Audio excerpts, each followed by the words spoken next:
உலக புகழ்பெற்ற தஞ்சை பெரிய கோவிலின் தேர் திருவிழா நடைபெற இருக்கிறது. சித்திரை பெருவிழாவின் சிகர நிகழ்ச்சியாக இந்த தேரோட்டம் நடைபெறுகிறது. தஞ்சையில் 4 ராஜவீதிகளிலும் வலம் வர இருக்கும் இந்த நகரம் கோவில் என வர்ணிக்கப்படும் இந்த திருத்தேர் வடம்பிடித்தல் வைபவம் பற்றிய சிறப்பு தொகுப்பு இது. தஞ்சை பெரிய கோவிலில் ராஜராஜ சோழன் காலத்திலேயே உத்தம மகோற்சவம் என்ற பெயரில் தேரோட்டம் விமர்சையாக நடைபெற்று வந்ததாக கல்வெட்டுகள் கூறுகின்றன. பிற்காலத்தில் மராட்டிய மன்னர் 2ஆம் சர்வோஜி காலத்தில் இந்த தேரோட்டம் மிகவும் பிரபலமடைந்தது. 1801 மற்றும் 1811ஆம் ஆண்டுகளில் தேரை இழுக்க ஆயிரக்கணக்கான மக்கள் திரண்டதாக மராட்டிய மோடி ஆவணங்கள் குறிப்பிடுகின்றன. துரதிருஷ்டவசமாக கடந்த 100 ஆண்டுகளுக்கு முன்பு பழைய தேர் சிதிலமடைந்ததால் தேரோட்டம் நிறுத்தப்பட்டது.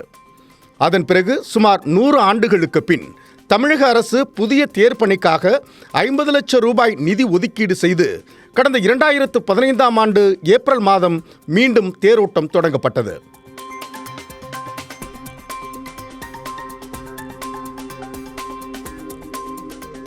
அன்று முதல் இன்று வரை ஆண்டுதோறும் சித்திரை பெருவிழாவின் 15ஆம் நாள் தேரோட்டம் நடைபெற்று வருகிறது.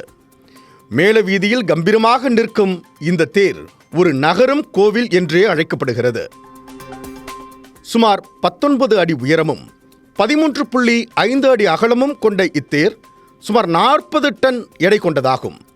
தேர் அலங்காரத்திற்கு பிறகு 50 அடி உயரத்திற்கு சுமார் 43 டன் எடையுடன் காட்சியளிக்கிறது.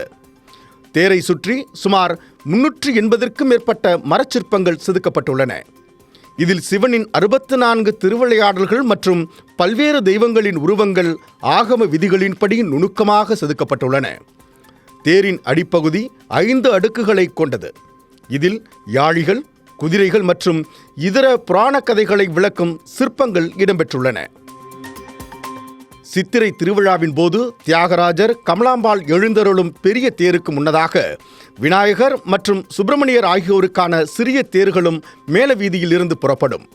இவ்வளவு சிறப்பு கொண்ட தஞ்சை பெரிய கோவிலின் வரலாற்றின் ஒரு பகுதியாக நாளை நடக்க இருக்கும் தேர் திருவிழாவிற்கு தேரின் அலங்கார பணிகள் தற்போது நிறைவடைந்து 4 ராஜவீதிகளிலும் வலம் வருவதற்கு தயாராக மேல வீதியில் உள்ள தேர்நிலையில் உள்ளது என்பது குறிப்பிடத்தக்கது.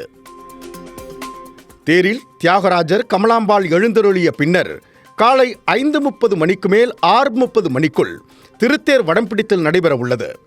14 இடங்களில் தேர் நின்று செல்லும் வகையில் ஏற்பாடுகள் செய்யப்பட்டுள்ளன. தேரடியிலிருந்து புறப்படும் தேர் மேலவீதி, வடக்கு வீதி, கீழ வீதி, தெற்கு வீதி வழியாக நிலையை சென்றடையும்.